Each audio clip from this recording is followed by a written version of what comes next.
Hola, bienvenidos a mi canal. Yo soy Alberto Vargas. Hoy es jueves y estamos contando 10 días del mes de agosto. La semana que viene pues se cumplen ya 3 años de la llegada de los PRM al poder. Y como le dije a un amigo hace exactamente 36 meses, le dije, son 48 cheques, traten de que sean más. 48 son, que traten de que sean 96 los cheques que tú puedas cobrar. Y recuerda que no importa lo que hagas, esto se va a acabar un día. Y al parecer mucha gente en el PRM no tiene esto como muy pendiente. Y en la República Dominicana tenemos grupos de personas que si no es un cheque del erario emitido por Hacienda, pues no saben vivir. Así que les reitero lo dicho en agosto del 2020 a ese amigo. Administren su estadía en el poder, disfrútenla y recuerden que antes de ustedes ostentarlo no tenían nada. Así que se van a ir igual, o el año que viene o en el 2024. Pero un día esto se acaba. Así que traten de hacer las cosas bien y disfruten. Miren, la desgracia de Latinoamérica ha sido definitivamente que nosotros tenemos un largo historial de promesas incumplidas, propósitos no muy claros, hombres de corta visión. Hay tantas cosas que pudiéramos decir de nuestra región y por qué nosotros no avanzamos. Hay un montón de razonamientos. Ayer en Ecuador, a eso de las 7:15 de la noche, hora de República Dominicana, perdía la vida un candidato presidencial. En Ecuador hay elecciones anticipadas, producto de la muerte cruzada decretada por el presidente Lasso para disolver el Congreso de ese país, luego de un intento de juicio político del presidente Lasso. El presidente de Ecuador tiene más o menos 2 años que llegó al poder. A esta toma de posesión asistió el presidente de la República. El asesor de campaña en la primera vuelta fue el actual asesor del presidente Luis Abinader. No sé si en la segunda fue el asesor de Lasso, pero fue prácticamente la misma campaña de Luis que se puso en ejecución en Ecuador. Ecuador es uno de los países políticamente más inestables de los últimos 30, 40 años de Latinoamérica.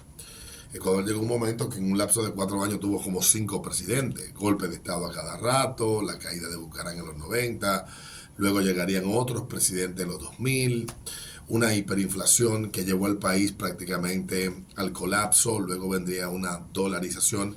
En el 2013 llegaría el correísmo de la mano del socialismo del siglo XXI al poder en ese país. Quizás el presidente más estable que ha tenido Ecuador en todos estos años. Del 2007 al 2011. Bueno, el asunto es que Correa sale del poder en el año 2016. Correa hizo una presidencia que con sus luces y sus sombras se benefició de el precio alto del petróleo. Este presidente contó también con el apoyo de Hugo Chávez y sus pares del Foro de Sao Paulo y del Foro de Puebla, que luego fue el rebranding que le dieron a esta asociación de malhechores de la política, de la que forman parte políticos dominicanos y de la que están como sus fundadores las peores ratas de la política latinoamericana, blanqueada por medios de comunicación que tienen sus redacciones llenas de correligionarios que simpatizan con la peor basura que ha podido gobernar a nuestros países en los últimos 50 años. Bueno, por lo menos aquí en República Dominicana eso se quedó simplemente en un coqueteo. No llegaron tan lejos los socios políticos de toda esta basura ideológica suramericana y centroamericana en el Foro de Puebla y en el Foro de Sao Paulo. Y entonces Correa llega al poder y sale del poder en el 2016 y le sustituye Lenín Moreno.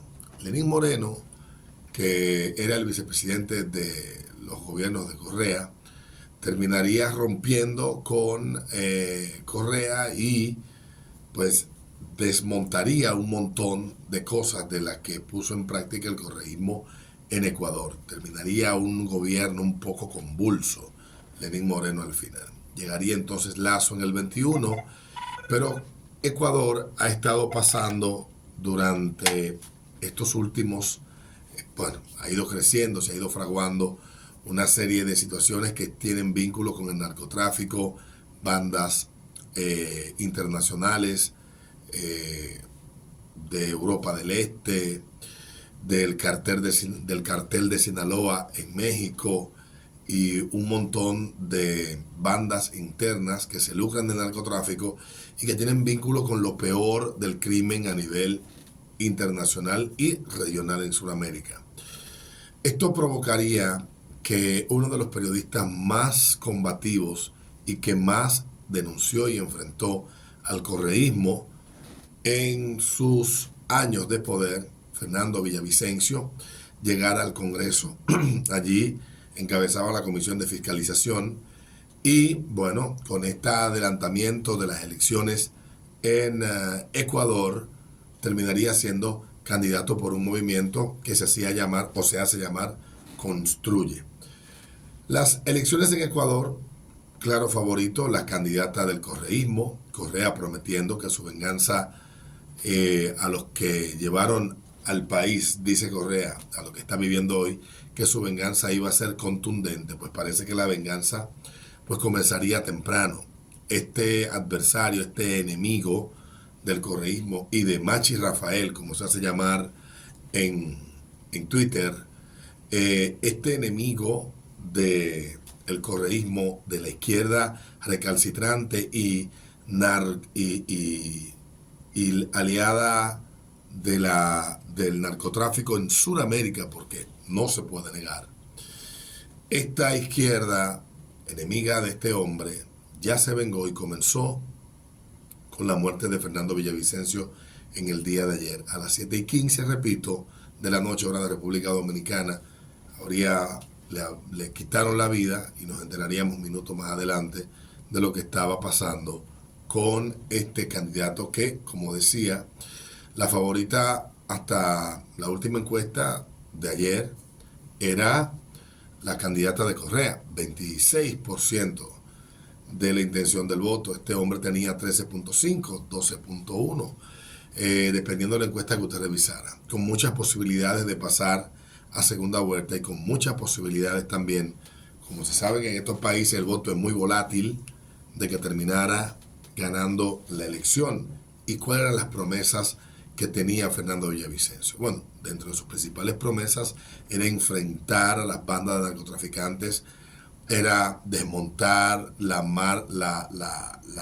todos estos grupos violentos que han tomado el control de la vida y las calles de Ecuador. En Ecuador han perdido la vida un alcalde, un candidato a alcalde y ahora un candidato a la presidencia en los últimos meses en ese país, que está arropado por la violencia. 4.000 muertes intencionales en lo que va de este año en Ecuador. Es un país que está sumido en la violencia. Las cárceles son almacenes de hombres que cada rato se producen de almas, se producen motines que dejan decenas de muertos. O sea, Ecuador ha ido en un proceso involutivo, independientemente de si cuando Machi Rafael o el Diablo, Ecuador se ha convertido en todo lo que ningún país quisiera convertirse.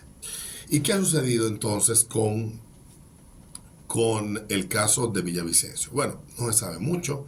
Él estaba en una actividad, lo que se sabe, básicamente que estaba en una actividad en un colegio de Quito, en un salón de eventos, en el coliseo del colegio, y al salir y montarse en el vehículo, que dicho sea de paso, ya lo habían amenazado en 2 ocasiones, de quitarle la vida, un grupo de violentos ecuatorianos le había hecho llegar las amenazas y bueno, él se le había brindado más seguridad y aparte de ello, un vehículo blindado. que ayer, curiosamente, no andaba en él. Grupo de sicarios se acercaron al vehículo mientras salía del evento, y creo que muchos de ustedes han visto ya el video de cuando él se monta en el vehículo y le emprenden a tiros contra él, 3 balazos en la cabeza. Fue llevado de urgencia a una clínica cercana, pero ya no había nada que hacer, terminó siendo declarado muerto. Entonces, hasta ahora, eso es lo que se sabe. O sea, perdió la vida él y 2 personas más. Uno de los que atraparon, que fue herido por la policía, y un policía terminó muerto en el día de ayer, con un montón de heridos también que dejó esta enorme balacera que se produjo, incluyendo el lanzamiento de una granada que no llegó a detonar, que se produjo en el día de ayer, al final de la tarde, para quitarle la vida a este candidato presidencial ecuatoriano, que tenía propuestas que estaban calando en el gusto del electorado y que parecía muy determinado a que de obtener el poder iba a poner en práctica lo que señalaba. Hablaba de muchas cosas, vi varias entrevistas de él, dentro de ellas el tema de la construcción de una cárcel de máxima seguridad, donde enviarían a todos los jefes de las mafias e ir descabezando a este problema en este país. Ya finalmente, Ecuador debe de ser para todos nosotros el recuerdo de la deuda que se ha ido acumulando de la clase política con la sociedad, los políticos simplemente concentrarse en sus proyectos de poder y no en los proyectos de país, como dijo en una entrevista Jorge Félix Pacheco, un joven político de aquí de la ciudad de Santo Domingo, que aspira por una regiduría. Me parece genial su análisis y su convicción. Ese es el gran problema de Latinoamérica, que tenemos en los partidos políticos y quienes forman parte de los proyectos políticos que estos sustentan, a individuos que no tienen proyectos de país, sino proyectos de poder, de llegar al poder para servirse del poder y para, a través del poder, servir a los intereses que ellos representan. Creo que en República Dominicana lo estamos viendo actualmente. Y hay que dar gracias porque todavía en República Dominicana queda un poco de orden y de paz en torno a la política, pero eso no es por mucho tiempo. Estamos encaminándonos a convertirnos en la peor versión de los países donde ya la política se ha degradado a un nivel tal que suceden estas cosas. La izquierda es violenta, la izquierda es asesina, la izquierda persigue y la izquierda ha decidido que no va a devolver el poder en los países donde lo tomen. Solo quedará rezar, solo queda esperar a ver qué va a suceder con Sudamérica. En el caso de Brasil, la rata de Lula inhabilita a su principal adversario. En el caso de Ecuador, lo asesinan. ¿Y qué decir de Colombia, donde la principal opositora del gobierno de Petro está siendo amenazada por el ELN de muerte, junto con el fiscal general de la Nación y otras personalidades de renombre de este país? ¿Qué nos espera en Latinoamérica? Yo espero que este no sea el augurio de lo que en el futuro pudiéramos vivir de forma peor. Pero la degradación que estamos viviendo en Latinoamérica, la tragedia política que se está fraguando en la región, y hablar de María Corina en Venezuela, etc. Lo que está pasando en Latinoamérica es preocupante. Y hay que pedir que ojalá nuestros políticos se animen a preservar la práctica decente, o más o menos decente, de la política. El odio como forma de mercadeo, la confrontación, la descalificación y la persecución y el asesinato, la violencia como forma de hacer política, son fenómenos de principios del siglo pasado en Latinoamérica, que fueron superándose con el tiempo. Y fuimos haciéndonos mucho más demócratas, mucho más civilizados, mucho más participativos y tolerantes en cuanto a la actividad política. Pero pareciera que estamos tratando de regresar a aquellos años donde era la ley del más fuerte que se imponía en la política. Aquí todavía queda algo en República Dominicana, que lo están destruyendo lo que hoy son los protagonistas de la política en el país. Y ojalá que no terminen de destruirlo. Ojalá y que no. Pero esperemos a que esto que ha pasado en Ecuador sirva para reflexionar. No creo, yo digo esperemos, no creo que lo hagan, pero ojalá que mueva a esto. Mientras tanto, Fernando Villavicencio, un hombre de 59 años, con la intención de cambiar el rumbo de su país, de que su país pudiera ser mejor para los ecuatorianos, porque desde su ejercicio periodístico crítico y de denuncia de las grandes mafias de la política de su país y de la región donde su país está ubicado, así lo hizo, así lo intentó. Perdió la vida en el proceso. Que Dios le dé paz a su alma. Nos vemos en un próximo video.